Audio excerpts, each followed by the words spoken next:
Hello and very welcome everyone to this session of the medieval history part 7. Today we are going to discuss the remaining topics of the medieval history. We will see the type of things that left behind and that will help us in our upcoming exams. So let's start.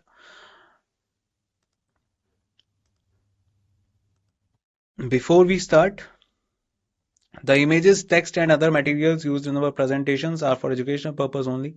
We respect the intellectual property rights of the original creators and owners. If you are the owner and have any concerns or issues, please contact us at sathi@iitk.ac.in and we shall remove the same. First one is the Vijayanagar Empire, and that is the most important one we need to discuss, and that was from 1336 to 1565 AD. So let's read about it.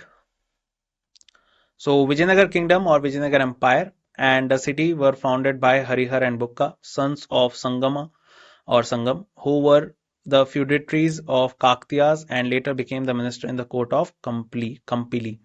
So if we are saying a word empire, then that means that the Vijayanagar Empire is out of the sovereignty of Delhi Sultanate.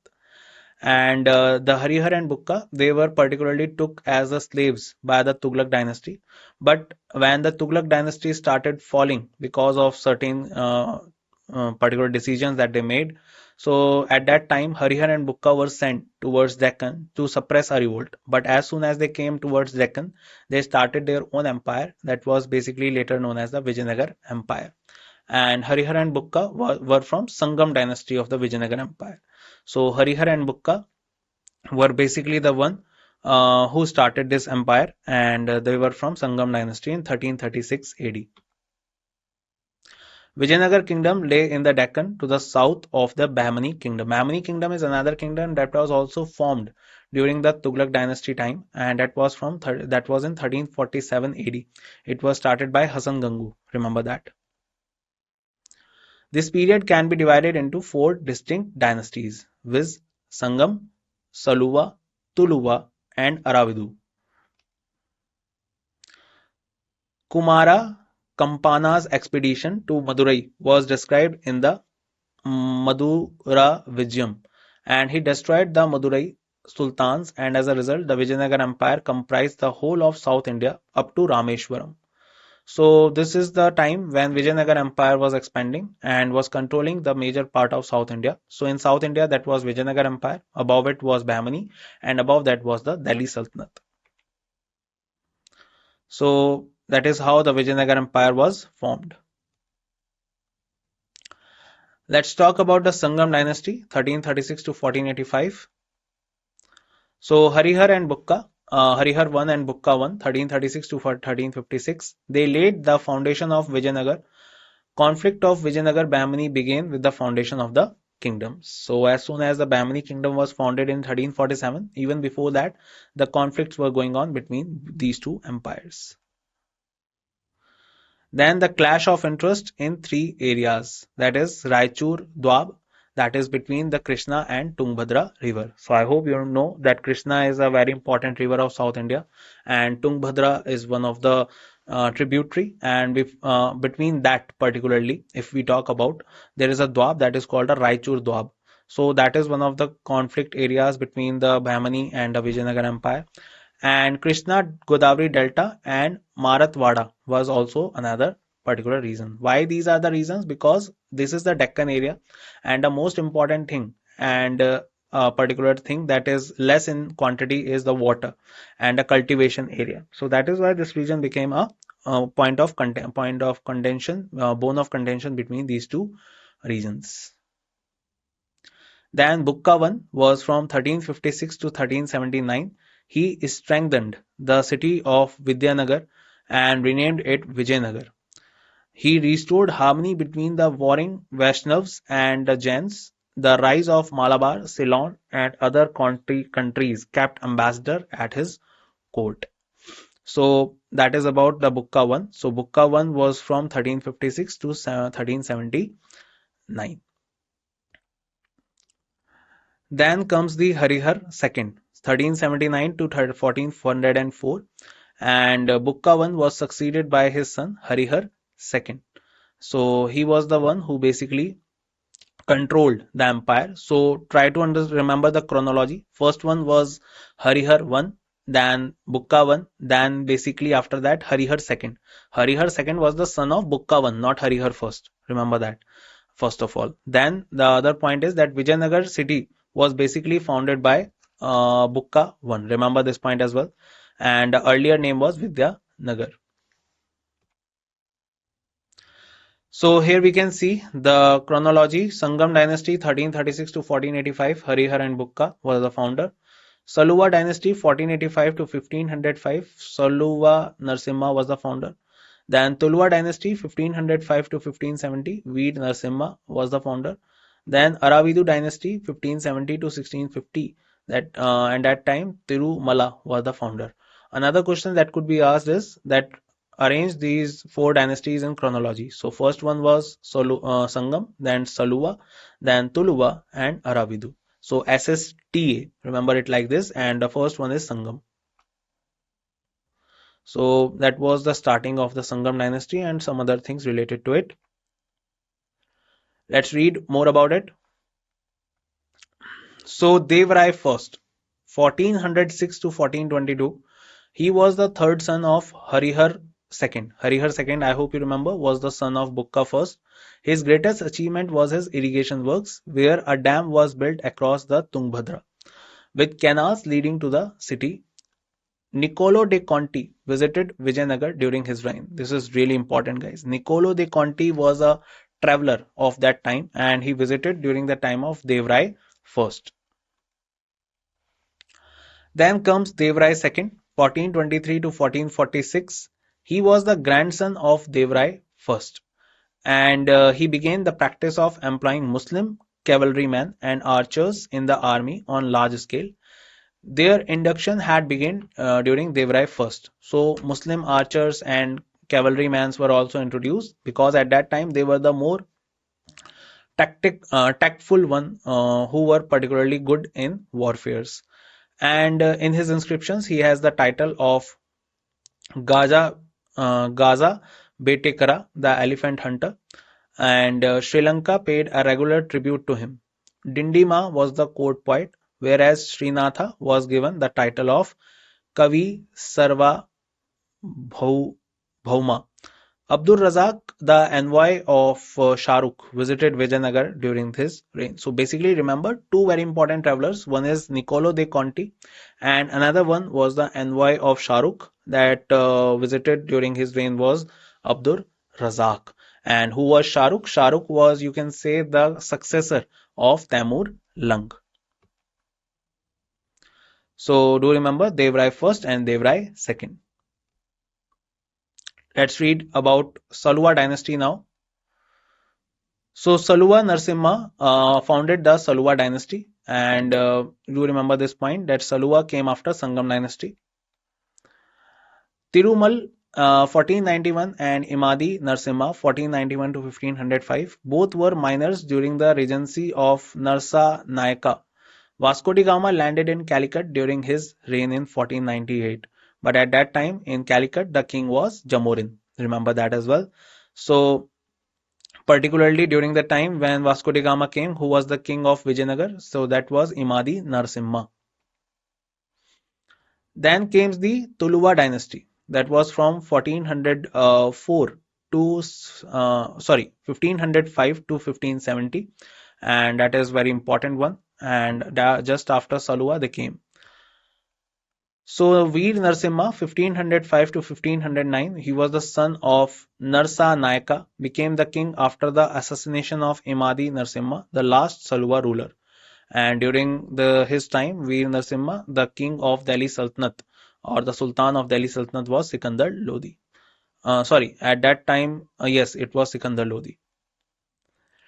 Then comes Krishna Deva Rai, the most important one, from 1509 to 1529. So do remember when Babur came to India and he particularly fought the first battle of Panipat. At that time, who was the king of Vijayanagar Empire? So that was the king of the another dynasty, that is Tuluva dynasty, and he was Krishna Deva Rai from 1509 to 1529. Let's read about him. So Saluva Timma was the chief minister of Veer Narasimha. He placed Krishna Devarai, the brother of Veer Narasimha, on the throne. So Veer Narasimha, I hope you remember, was the founder of the Tuluva dynasty. He killed the Imadi Narasimha, and after him, particularly the brother of him, Krishna Devarai, became the king. Then Krishnadevarai maintained friendly relations with Albuquerque. Albuquerque was the second Portuguese governor who was able to control the Goa, the Bijapur, and other areas. And Krishnadevarai made a good relations with him.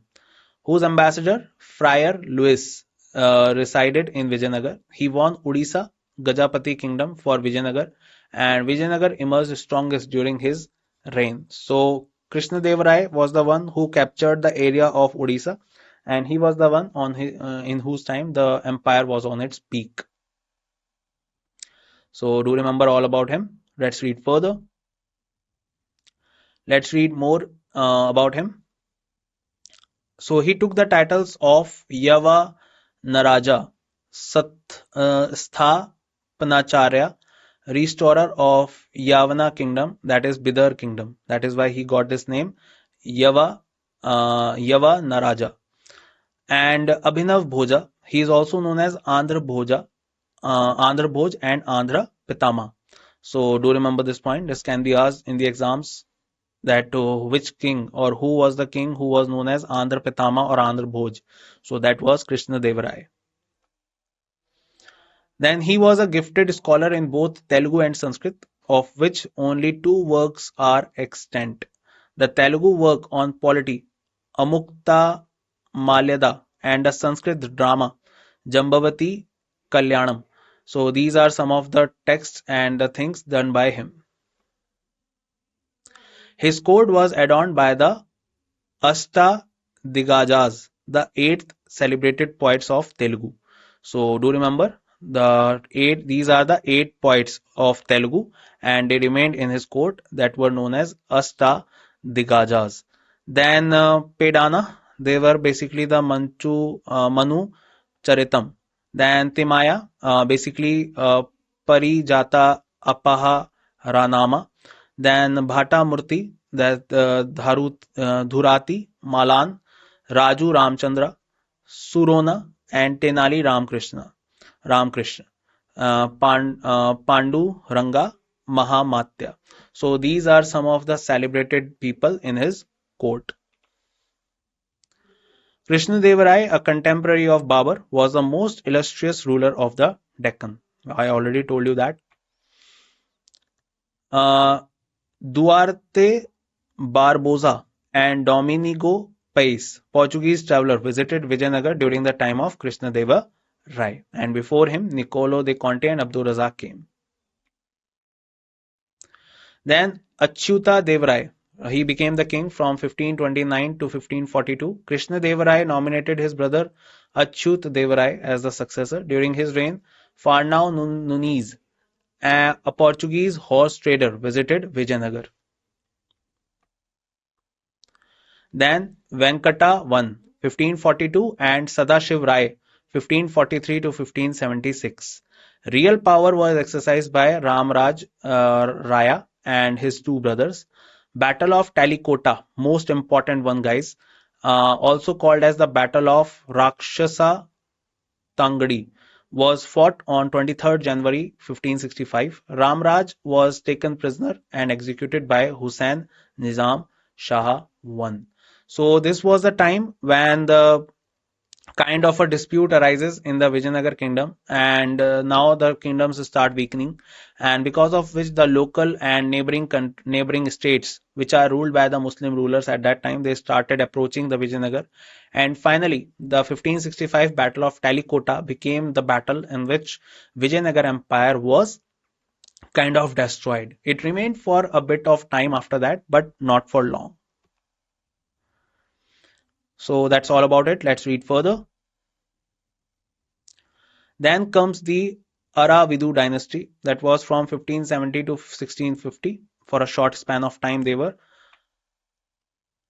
Tirumala Raya ruled in the name of Sada Sivraya. On his failure to repopulate Vijayanagar, he shifted the capital to Penugonda. So do remember this point very well, that Tirumala Raya, and also known as Sadasiv Raya, he transferred the capital from Vijayanagar to Penugonda. He divided his empire into three practically linguistic sections. This empire slowly shrunk and the dynasty ended in 1646. So that is the end of it. And do remember some of the names that we have discussed who have created this empire. Remember that Bukka I was the one who created the Vijayanagar, and other things that we discussed about Krishna Dev Raya also. Let's talk about the administrative system of the Vijayanagar Empire. So Nayankar system was the feature of provincial administration. So this is the type of system that was created, as we have already seen in the Mughals also. They have created the Suba, then under Suba they have different classifications. Now in the system of Vijayanagar Empire they have Nayankar system. That is also a kind of a provincial administration, which means provinces, and under it there will be different classifications. Then comes the Iyengar system, was the special feature of village administration. So do remember, Nayankar was related to provinces and Iyengar system was related to village administration. The ruler of Vijayanagar issued gold coins called varahas or pagodas. This is really important, guys. So basically the gold coins were introduced in Vijayanagar Empire. Gold coins were also introduced by Sher Shah Suri, that was known as Mohar. And in Vijayanagar Empire they were known as varahas and pagodas. The peta was half a varaha. The fanama was 1/10 of peta. All were of gold mixed with alloy. So there were different type of coins: peta, varaha, and fanam. Peta was half of varaha. Varaha is the gold coin, and peta is half of it. Then fanama comes. Fanama is 1/10 of peta, and that is the classification done because gold is mixed with different type of metals to become an alloy, and on the basis of that, varaha, peta, then fanam are the three different type of coins being used. The tar was a silver coin. Remember that this is the fourth coin. So there were total four coins, five coins at that time. First is varaha, that is gold coin. Then peta, half of varaha. Then fanam, 1/10 of peta. Then gold. With these are different type of coins of gold with different metals, that is alloy. Then comes the silver coin, that is tar, and the Jital was a copper coin. Jital was the same coin that was also introduced in Delhi Sultanate by Iltutmish. Let's talk about the society of Vijayanagar Empire. So Vijayanagar was the only empire in medieval India which employed women in the state services. Women even went to battles, and it was the only state that promoted widow remarriage. Very important. Status of women improved during this time. So you can see that they are ahead of their time, and their society was basically in the thing of empowering the woman. You can also understand it like this, that the most important city was the Hampi city, and Hampi city was basically got the name from the Devi Shakti, and that is why you can understand that they were kind of the worshipper of Devi Shakti at that time. So that is why you can easily understand that the status of woman during the Vijayanagar Empire is also really important. Viprulu, Brahmans, Rajulu, Kshatriya, Nala, Vaja, Tivaru, Shudras, Vipra, Vinodins, artisans, Kaikolas, weavers, Saha, Gaman, Sati, and Besa, Baga, forced labor. So these are different type of words that you can see that were at that time. Brahmans are the Brahmans, Rajula were the Kshatriyas at that time. And if we talk about Nala, Vaju, Tivaru, so that was basically the Shudras. Then Vipra, Vinodis were the artisans of those times. Then Kaikolas were the weavers. Saha, Gaman were Sati. And Besa, Baga was the forced labor of those times. So these are the different type of people names of that time and the status of women of the society of Vijayanagar Empire. Let's read about the architectural phase. So the ruins of the Vijayanagar at Hampi were brought to light in 1800 by an engineer of English East India Company named Colonel Colin Mackenzie. This is really important point, guys, because Hampi was the city that was buried under the soil and was discovered in 1800 by Colonel Colin Mackenzie. Remember that. Vijayanagar rulers produced a new style of architecture called as Provida. This is another point that you should write down, that the architectural style of Vijayanagar Empire was known as Provida. Another important feature was the mandapa or open pavilion with a raised platform meant for sitting deities and Aman shrine. So basically, whenever the ritual is going on, there is a kind of a thing that is happening at that time was there mandap are created in which a particular raised platform is there, which is used for sitting of deities and Aman shrine, and along with that, the peoples are surrounding it. The rulers of Vijayanagar started the practice of inscribing the stories of the Ramayana and the Mahabharata on the walls of the various temples. Vittal Swami and Hajara Rama temple are examples of this type of wall inscriptions. So during that time, the stories of Ramayana and Mahabharatas were inscribed on the temples, and you can see that Vittal Swami and Hajara Rama temples are the examples of such type of wall inscriptions. So these are some of the architectures. Let's read further. Let's read more about it. Vijayanagar Empire was visited by many foreign travelers. Let's read about them. So first one was Niccolo Conti. Remember him. And he was a Venetian traveler. That means he was from Venice and visited during the reign of Devrai I. Then Abdul Razak came, an ambassador of Sultan Shahrukh to the court of Devrai II. I told you that Sultan Shahrukh was kind of a successor of in Timurid dynasty. Then Domingos Pace, he visited Krishna Dev Rai's court. Then Ferona Nunes, a Portuguese who visited during Achutya Raya's reign. Achutya Rayas, I hope you remember, he was the brother of Krishna Dev Rai. Krishna Dev Rai put him on the throne after him. Then Durate Barbosa, a Portuguese who visited Krishna Dev Rai's court. Then Athanasius Nikitin, he was a Russian and who visited during Deva Rai's first period. He wrote Voyage to India.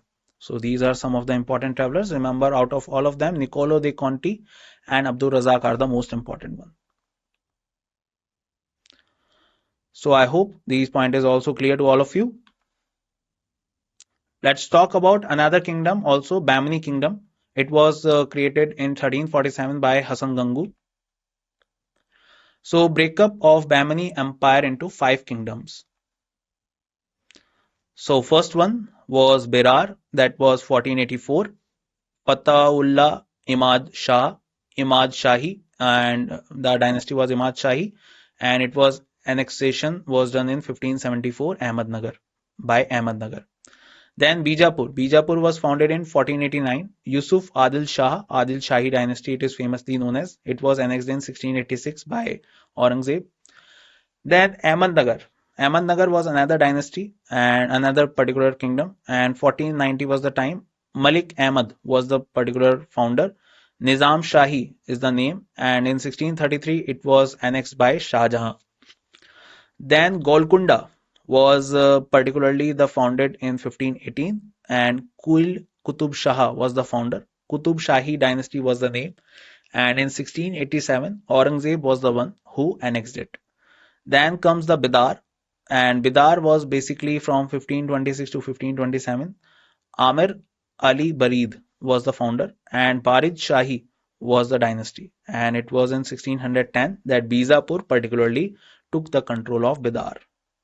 So these are some of the kingdoms that were formed out of the Bahmani kingdom that was basically founded in 1347 by Hassan Gangu. Let's read further. So Gol Gumbaz was built by Muhammad Adil Shah. It is famous for the so-called Whispering Gallery and is one of the largest dome structure in our country.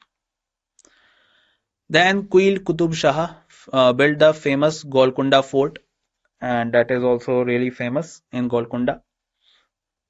Then Muhammad Quil Qutub Shah was the greatest ruler of Qutub Shahi dynasty, and it was he who founded the city of Hyderabad, originally known as Bhagyanagar, after the name of Sultan's favorite Bhagyamati, and he also built the famous Char Minar.